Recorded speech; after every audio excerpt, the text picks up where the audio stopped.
حي على الفلاح.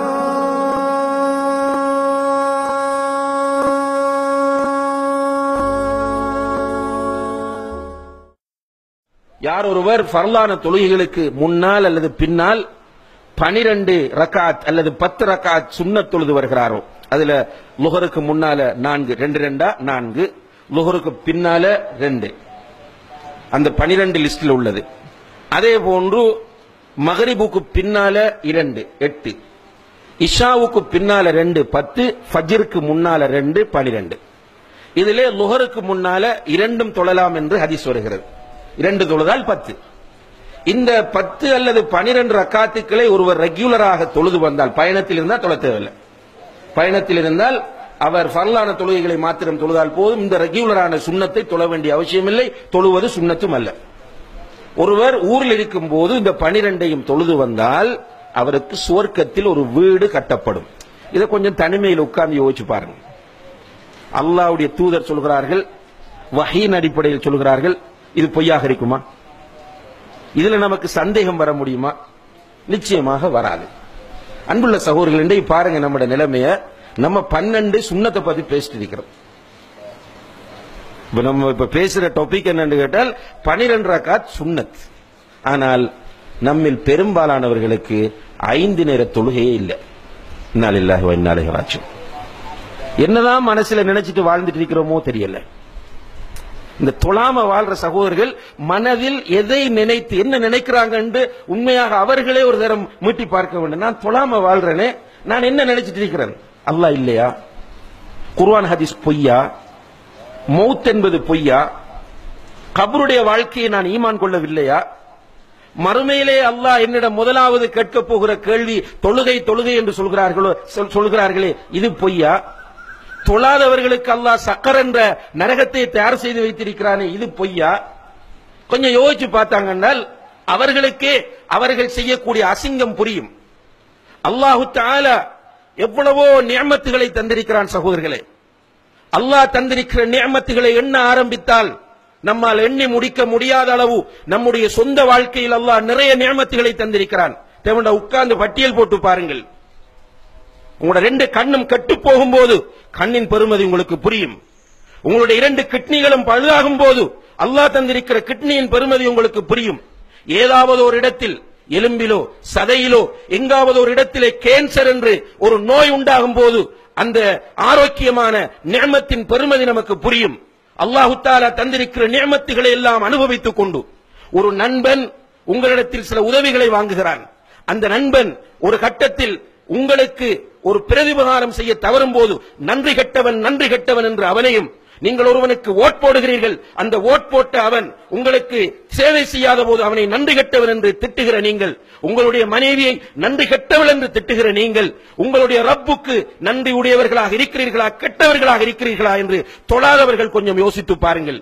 கண்ணியத்திற்குரிய சகோதரர்களே, தொழாதவர்களுடைய நிலை மறுமையிலே மிக பயங்கரமானது. தொழக்கூடியவனுக்கு அல்லாஹ் வயல் என்ற நரகம் என்று சொல்கிறான். நல்லா யோசிச்சு பாருங்க. ஃபவைலுல் லில் முஸல்லீன் அல்லதீன ஹும் அன் ஸலாத்திஹிம் சாஹூன் அல்லதீன ஹும் யுராஊன். தொழுது கொண்டு தொழுகையிலே பொடுபோக்காக இருக்கிறவர்கள், மற்றவர்களுக்கு காட்டுவவர்களாக தொழுகிறவர்களுக்கு வயல் என்ற நரகம் என்றால் தொழாதவனுடைய நிலையை கொஞ்சம் யோசித்து பாருங்கள். ரசூல் ஸல்லல்லாஹு அலைஹி வஸல்லம் அவர்களுடைய காலத்தில் ஒரு கூட்டம் இருந்தார்கள், மிக டேஞ்சரான கூட்டம். ரசூல் ஸல்லல்லாஹு அலைஹி வஸல்லம் அவர்களுக்கு நிம்மதியை கெடுத்த கூட்டம். உங்களுக்கு தெரியும் அவர்கள் யார் என்று? ரசூலுல்லாஹி அலைஹி வஸல்லம் அவருடைய மனைவியின் மீது களங்கத்தை உண்டாக்கிய அந்த கூட்டம். ரசூலுல்லாஹி அலைஹி வஸல்லம் அவர்கள் வெளியூருக்கு போயிருந்த நேரத்திலே அவர்களுக்கு சதி செய்வதற்காக ஒரு பள்ளிவாசலை அமைத்த கூட்டம். யார் அவர்கள்? முனாஃபிக்குகள். இந்த முனாஃபிக்குகளை பற்றி அல்லாஹ் குர்ஆனில் சொல்லும்போது ஃபி தர்கில் அஸ்ஃபலி மினன் நார், நரகத்தின் அடித்தட்டில் அவர்கள் இருப்பார்கள் என்று அல்லாஹ் சொல்கிறான். நரகத்தின் அடித்தட்டில், அதாவது காபிர்களை விட கேவலமானவங்க முனாஃபிக்குகள். கண்ணியத்திற்குரிய சகோதரர்களே, இந்த முனாஃபிக்குகளும் ரசூல் ஸல்லல்லாஹு அலைஹி வஸல்லம் உடைய காலத்தில் தொழுதாங்க. கொஞ்சம் யோசிச்சு பாருங்க. தொழாதவர்கள், நீங்க அந்த முனாஃபிக்கை விட மோசமானவர்களா? முனாஃபிக்கை விட நன்றி கெட்ட கேவலமான கூட்டமா? ஏன் உங்களுடைய மூளையை பயன்படுத்தாமல் இருக்கிறீர்கள்? உங்களுடைய சிந்தனையை பயன்படுத்தாமல் இருக்கிறீர்கள்? நீங்க ஹுத்பா முடிந்து போகும்போது ரோட் கிராஸ் பண்ற நேரத்தில் ஒரு வாகனம் வந்து அடித்தால் ஹலாஸ், உங்களுடைய வாழ்க்கை முடிந்து விடுகிறது. அன்புள்ள சகோதரிகளே, உங்களோடு கோபத்தில் பேசவில்லை. இந்த ஹுத்பாவின் பெருமதியை நீங்கள் மௌத்தாகும் போது உணர்வீர்கள். நீங்கள் கபரில் வைத்து உணர்வீர்கள். மஹ்ஷரிலே உங்களுக்கு முன்னால் அல்லாஹ் வந்து உங்களோடு நேரடியாக பேசும்போது இந்த ஹுத்பாவின் பெருமதியை உணர்வீர்கள். இன்று முடிவெடுங்கள், இந்த பள்ளியில் வைத்து முடிவெடுங்கள், அல்லாஹ்வின் மீது சத்தியம் செய்து முடிவெடுங்கள். இதற்கு பிறகு என்னுடைய வாழ்க்கையில் ஒரு வக்து தொழுகையும் நான் விடமாட்டேன் என்ற முடிவை எடுங்கள். ஒரு மனிதனை ரசூலுல்லாஹி அலைஹி வஸல்லம் அவர்கள் எப்படி தொழுகைக்கு வழிகாட்டுகிறார்கள் என்றால், நின்று கொண்டு தொழு, அதற்கு முடியாவிட்டால் இருந்து கொண்டு தொழு. அந்த அளவுக்கும் உன்னுடைய உடலில் ஆரோக்கியம் இல்லையா, படுத்துக் கொண்டு தொழு. அதற்கு முன்னால் முடியாவிட்டால் கண்களால் சைக்கிளை செய்தாவது தொழு. தொழுகை விட முடியாது சகோதரர்களே. ஊரில் இருந்தாலும் தொழ வேண்டும், பயணத்தில் இருந்தாலும் தொழ வேண்டும். நீங்கள் வாகனத்தில் போனாலும் தொழ வேண்டும், விமானத்தில் போனாலும் தொழ வேண்டும். நீங்கள் சமாதான சூழ்நிலையில் இருந்தாலும் தொழ வேண்டும். யுத்த களத்தில் ஆயுதம் ஏந்தி போராடுகிற போராளிகளாக ஃபயரிங் நடந்து கொண்டிருக்கிற சூழ்நிலையாக இருந்தாலும் நீங்கள் தொழ வேண்டும் என்கிற அளவுக்கு இஸ்லாம் தொழுகையினுடைய முக்கியத்துவத்தை நமக்கு சொல்லி இருக்கிறது என்றால் ஏன் நமக்கு புரியவில்லை? இந்த சகோதரர்கள் ஒன்றை புரிந்து கொள்ளுங்கள். தொழாதவனுக்கு இஸ்லாத்தில் எந்த பங்கும் கிடையாது. நீ இஸ்லாம் பேசுறதுக்கு உனக்கு எந்த ரைட்டும் கிடையாது. பேசாதே, நீ நரகவாதி. ரசூல் ஸல்லல்லாஹு அலைஹி வஸல்லம் அவர்கள் சொன்னார்கள், அல் அஹ்துல்லதி பைனனா வ பைனஹும் அஸ்ஸலா, நமக்கும் அவர்களுக்கும் இடையில் உள்ள வித்தியாசம் தொழுகையாகும். தொழாத நீ இந்த உம்மத்தில் நீ ஏன் கவலைப்பட வேண்டும்? முஸ்லிம்களை பற்றி உனக்கு என்ன அக்கறை? முஸ்லிம்கள் பார்த்துக் கொள்வார்கள் அவர்களை. தொழாதவனுக்கு இஸ்லாத்தில் எந்த பங்கும் இல்லை என்று உமர் இப்னுல் கத்தாப் ரலியல்லாஹு அன்ஹு அவர்கள் சொன்ன கட்டத்தை கொஞ்சம் யோசித்து பாருங்கள். சாதாரணமான ஒரு கட்டம் அல்ல. உமர் ரலியல்லாஹு அன்ஹு அவர்கள் ஹிஜ்ரி 23வது ஆண்டு அவர்கள் கலீஃபாவாக இருக்கும்போது இமாமத் செய்வதற்காக சுபஹுடைய நேரத்திலே முன்னால் செல்கிறார்கள். சஃப்புகளை ஒழுங்குபடுத்திவிட்டு தக்பீர் கட்டும் போது பின்னால் இருந்த ஒருவன் சரமாரியாக அவர்களுடைய முதுகிலே ஒரு கூரிய ஆயுதத்தினால் குத்துகிறான். 6-7 தடவைகள் முதுகிலே குத்து விழுந்து விட்டது. உமர் ரலியல்லாஹு அன்ஹு அவர்கள் கீழே விழப்போகிறார்கள். இமாம் தக்பீர் கட்டி நின்ற இமாம் கீழே விழப்போகிறார்கள். பின்னால் இருந்த அப்துர் ரஹ்மான் இப்னு அவுஃப் ரலியல்லாஹு அன்ஹு கையை பிடித்து முன்னால் இழுத்து விட்டார்கள் இமாமத் செய்யுமாறு. மக்கள் அவர்களை தூக்கி கொண்டு செல்கிறார்கள். வீட்டில் வைத்து அவசர சிகிச்சை நடக்கிறது. அவசர சிகிச்சை நடந்து கொண்டிருக்கும் போது மயக்கம், அவங்க யாதில்லை.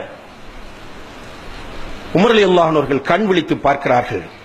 நிறைய சஹாபாக்கள் சூழ்ந்து கொண்டிருக்கிறார்கள். அந்த நேரத்திலே முதலாவது கண்ணை திறந்த உடனே அமீருல் முஃமினீன், ஹலீஃபா, ஜனாதிபதி ஃபர்ஸ்டா கண்ணை திறக்கிறார் மயக்கத்திலிருந்து. என்ன பேசணும், அவருக்கு என்ன சொல்லணும்? இப்னு அப்பாஸ் ரலியல்லாஹு அன்ஹுமா பக்கத்தில் இருந்து அவரை பார்த்து சொன்னார்கள், அமீருல் முஃமினீனே, நீங்கள் இன்னும் சுபஹு தொழவில்லை என்றார். அல்லாஹ் அக்பர். உமர் ரலியல்லாஹு அன்ஹு அவர்கள் நான் இருக்கிற நிலை என்ன என்று டென்ஷன் ஆகல. அவங்க கேட்டாங்க, மக்கள் தொழுதுட்டாங்களான்னு கேட்டாங்க. கேட்டுட்டு தயமும் செய்து உடம்பிலிருந்து இரத்தம் ஓடக்கூடிய நிலையில் சுபஹு தொழுகையை நிறைவேற்றி விட்டு சொன்னார்கள், லா ஹவ்வ ஃபில் இஸ்லாமி லிமன் தரக்க ஸலா, தொழுகையை விட்டவனுக்கு இஸ்லாத்தில் எந்த பங்கும் கிடையாது என்றார்கள். எனவே கண்ணியத்திற்குரிய சகோதரர்களே, உங்களை அல்லாஹ்வுக்காக நேசிக்கிறோம். நீங்கள் யார் என்று நமக்கு தெரியாது. மூமின்கள் என்கிற வகையில் ஜும்மா தொழ வந்திருக்கிறீர்கள். உங்களில் பெரும்பாலானவர்களுக்கும் நம்மை தெரியாது. நாம் கலிமாவின் அடிப்படையில் ஒன்றுபட்டவர்கள். உங்களை அல்லாஹ்வுக்காக நேசிக்கிறோம். அந்த நேசத்தின் வெளிப்பாட்டால் சொல்லுகிறோம், இன்றிலிருந்து நீங்கள் தொழுங்கள். ஒரு கஷ்டமான விஷயம் அல்ல, ஒரு சவாலாக எடுங்கள். நீங்கள் அல்லாஹ்வின் மீது தவக்குல் வைத்து அல்லாஹ்வை பயந்து அவனை நேசித்து நீங்கள் இந்த தொழுகையை தொழ வேண்டும் என்ற உறுதியான முடிவு எடுப்பீர்களாக இருந்தால் அல்லாஹ் உங்களுக்கு அதை இலகுபடுத்துவான் இன்ஷா அல்லாஹ். அதுக்கு பிறகு உங்களுடைய வாழ்க்கையில் ஏற்படக்கூடிய மாற்றங்களை நீங்கள் உணர்வீர்கள். எல்லாம் வல்ல அல்லாஹு தஆலா தொழுகையை நிலைநாட்டி ருக்கு செய்யக்கூடியவர்களோடு ருக்கு செய்து மறுமையிலே அல்லாஹுக்கு சுஜூத் செய்யக்கூடிய பாக்கியத்தை நாம் எல்லோரும் பெறுவதற்கு அவன் தௌஃபீக் செய்வானாக. வ ஆகிரு தஅவானா அனில் ஹம்துலில்லாஹி ரப்பில் ஆலமீன்.